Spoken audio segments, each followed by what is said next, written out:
अगर आप इतने व्यापक तरीके से और विस्तार से अपनी बात रख रहे हैं, आपने कहा कि सियासत जरूरी है, फिर तो सर ये बात दोनों तरफ से लागू होती है ना। दोनों तरफ से और हुकूमत को खुश होना चाहिए। तो ये कह रहे हैं, वो तो ये कह रहे हैं कि आप कुंभ से पहले ही लोगों को इतने बड़े आयोजन में आने से पहले ही डरा रहे हैं।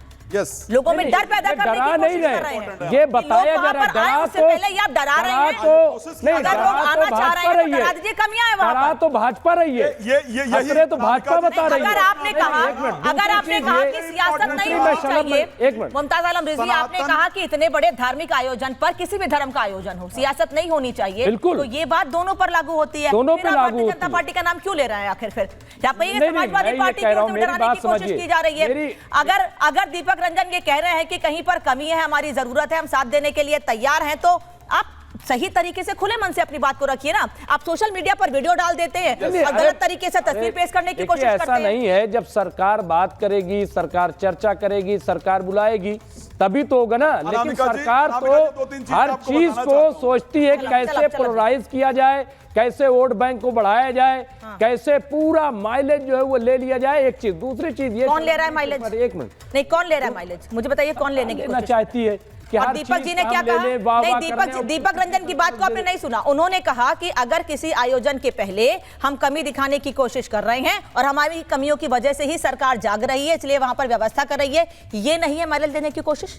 ये नहीं है, नहीं ये नहीं है, मुझे बताइए। सरकार जाग रही है तो ये अच्छी बात है। जनता, सरकार को जगाना अपोजिशन का काम है, इसमें बुराई क्या है? और पहले ये काम मीडिया करता था, मीडिया बताता था सर, हमारी 4 टीमें वहां पर हैं प्रयागराज में। और जब से कोई चैनल नहीं गया था, जब से कोई चैनल नहीं गया था, दिवाली के पहले से रिपब्लिक भारत की टीमें वहां पर मौजूद है, हर तस्वीर वहां से दिखा रही है। कितने अखाड़े आ रहे हैं, कितने संत आ रहे हैं, सब वहां से दिखा रहे हैं। तो मीडिया का काम मत बताइए, मीडिया क्या काम कर रहा है, क्या नहीं कर रहा है। दूसरी चीज, शलभ मणि त्रिपाठी बार बार मोहम्मद आजम खान का नाम ले रहे हैं कि क्या गए, क्या वहां गए, क्या? ये तस्वीर आप देख लीजिए, ये आप देख लीजिए। दूसरी चीज, ये आप बार बार कह रहे हैं साहब जिनकी आस्था नहीं है। अरे भाई, इस देश में मुसलमान प्रेसिडेंट भी बने हैं। जाकिर हुसैन, डॉक्टर जाकिर हुसैन प्रेसिडेंट रहे इस देश के, एपीजे अब्दुल कलाम रहे। इसके अलावा एक और हमारे प्रेसिडेंट रहे। तो 3 मुस्लिम यहाँ पे प्रेसिडेंट रहे। और सर, बात हिंदू मुस्लिम की है ही नहीं, वो शलभ मणि बात हिंदू मुस्लिम बार बार आजम खान का, शलभ मणि त्रिपाठी कह रहे हैं, शलभ मणि त्रिपाठी कह रहे हैं कि आजम खान को जिम्मेदारी दी गई थी, वो वहां पर व्यवस्था देखने के लिए नहीं गए। आपके पास सबूत है, आप रख रहे हैं सामने। मैं तो कह रहा हूँ कि ये देखिए ना, ये तस्वीर है मेरे सामने, ये आप देख लीजिए। मैं शलभ जी से जवाब लूंगी इस पर। ये तस्वीर मौजूद है, तो इसलिए कि सिर्फ इसलिए शिकायत करना कि साहब मुस्लिम है, क्या देश में कहीं ऐसे हादसे नहीं हुए? हिंदू मुस्लिम मत कीजिए ऐसे आयोजन पर, प्लीज। अभी उज्जैन में ऐसे आयोजन पे तो क्या वहाँ आप हिंदू मुस्लिम मत कीजिए? नहीं, ये कर रहे हैं। सनातन परंपरा में, सनातन धर्म में जितने भी व्रत त्योहार पूजा पाठ होते हैं, उसमें ये नहीं समान किया जाता है कि कौन बना रहा है, हिंदू या मुस्लिम। हिंदू मुस्लिम पार्टी आयोजन को रुक जाइए मुमताज जी।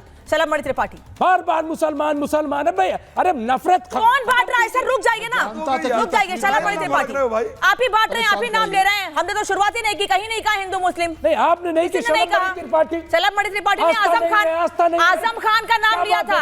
शलभ मणि त्रिपाठी ने आजम खान का नाम लिया, हिंदू मुस्लिम किया ही नहीं कहीं। आप गलत समझ रहे हैं बात को। अच्छा रुकिए, रुक जाइए। शलभ मणि त्रिपाठी, ओके। मैं जानता था कि ये तस्वीर दिखाएंगे और ये वही तस्वीर है कि जब हादसा हो चुका है, लोग मारे जा चुके हैं, हताहत हो चुके हैं, तब आजम खान जाके वहां पर लोगों से हालचाल ले रहे हैं। क्या ये बड़ा एहसान कर दिया आपने? आप मुझे एक तस्वीर दिखाइए कि जो तैयारियों में गया हूं, एक तस्वीर दिखाइए कि आजम खान ने जाकर वहां पर कोई तैयारी बैठक की हो, वहां पर जहां महाकुंभ होना था। आप हताहत होने के बाद जब तैयारी अच्छी थी, वहां जाकर आप बड़ा तैयारी अच्छी थी, कोई कर्जा दिया हिंदुओं पर, सनातनियों पर, और उसके बाद आप गुमराह करने का प्रयास कर रहे हैं और फिर कहते हैं कि हिंदू मुस्लिम कर रहे हैं। अरे हम तो डंके की चोट पे कहते हैं कि हमने प्रयागराज किया है और बहुतों की छाती पर मूंग दल के किया है। बहुतों को तकलीफ होती थी, लेकिन डंके की चोट पे प्रयागराज किया, इलाहाबाद को, फैजाबाद को, अयोध्या किया। इसलिए तकलीफ आपको होती है, इसलिए दर्द आपको उठता है। ये जो आपका दर्द रह रहा है कि उठता है, भी और उठेगा। नहीं शरद जी, दीपक रंजन कह रहे रुकिए मुमताज जी रुकिए ना रुकिए, दीपक जी रुकिएगा। शलभ जी, दीपक रंजन ये कह रहे हैं शलभ जी कि तैयारियां, सब रुक जाइए मुमताज आलम रिजवी।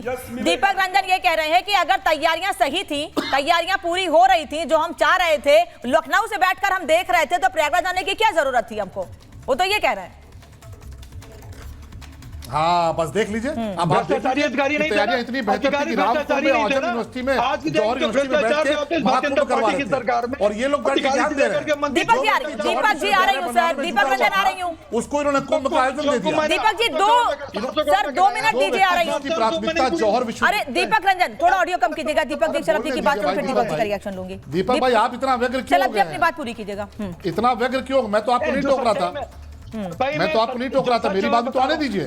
जो व्यक्ति जिसकी प्राथमिकता दलितों की, गरीबों की जमीन कब्जा करके जौहर विश्वविद्यालय बनाने की थी, उसको आपने कुंभ का आयोजन दे दिया।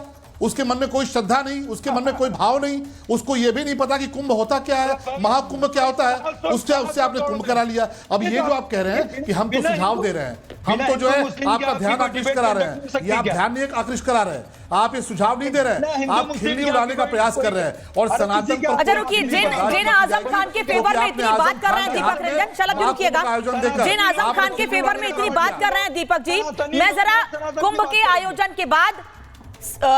आयोजन के बाद समाजवादी पार्टी के समय जो कुंभ हुआ था, उसके बाद कैग की रिपोर्ट जो सामने आई थी, उसमें क्या सच्चाई सामने आई थी, उसमें क्या कहा गया था, ये बताते हैं दीपक जी, उसके बाद मैं आपसे जवाब लूंगी। दरअसल महाकुंभ जो कि जिसको लगातार बार-बार दीपक रंजन कह रहे हैं, या मुमताज आलम रिजवी, प्रेम कुमार कह रहे हैं कि उस समय का महाकुंभ जो था तैयारियां पूरी थी, इसलिए वहां पर देखने के लिए नहीं गए, कहीं कोई कमी नहीं थी, उसको लेकर कैग में चौंकाने वाले खुलासे में ये आपको बता देती हूँ। कैग की रिपोर्ट में चौंकाने वाले खुलासे हुए थे 2014 में। 2013 के बाद 2014 में जब कैग की रिपोर्ट आई थी, उसमें कहा गया था कि समाजवादी पार्टी सरकार के वक्त महाकुंभ में कमियां थी। क्या कमियां थी ये आपको बता देते हैं। दरअसल महाकुंभ का बजट करीब 1300 करोड़ का था। कैग में यह दावा किया गया, सीएजी की रिपोर्ट में दावा किया गया है। सीएजी रिपोर्ट के मुताबिक पैसों की बंदर बांट हुई है। हार्वर्ड यूनिवर्सिटी तक प्रचार किया गया। मौनी अमावस्या पर तैयारियों की कमी रही। सिर्फ 12 लाख लोगों के आने का अनुमान लगाया गया था। मौनी अमावस्या पर मात्र 12 लाख लोगों के आने का अनुमान लगाया गया था, लेकिन उस दिन करीब 3 करोड़ भक्त वहां पर पहुंचे थे। समाजवादी पार्टी सरकार की अव्यवस्था की पोल खुल गई। इलाहाबाद रेलवे स्टेशन पर भगदड़ मची। महाकुंभ में आए 36, बल्कि अब तो ये आंकड़ा बताया जा रहा है कि 42 भक्तों की मौत हो गई थी। तो आप दीपक जी जवाब दे दीजिएगा कि सीएजी की रिपोर्ट सही है या आप सही हैं? 12 लाख लोगों के आने का अनुमान, 3 करोड़ लोग आ गए, बैठे बैठे अनुमान लगा लिया लखनऊ में ही। देखिए अनामिका जी, 700 करोड़ में हमने जो है महाकुंभ उस टाइम समाजवादी सरकार में 700 करोड़ में जो है वहां की देखो 72 करोड़ में भी वो भी आधा अधूरा काम है। 4 महीने से इनका काम चल रहा है, फिर भी अभी आधा अधूरा है। अरे हम तो चाहते हैं वहां पे आने वाले श्रद्धालुओं को महाकुंभ के नाम से नफरत हो, जिसको सनातन के नाम से नफरत हो, उस महाकुंभ का आयोजन उन्होंने मोहम्मद आजम खान को दे दिया।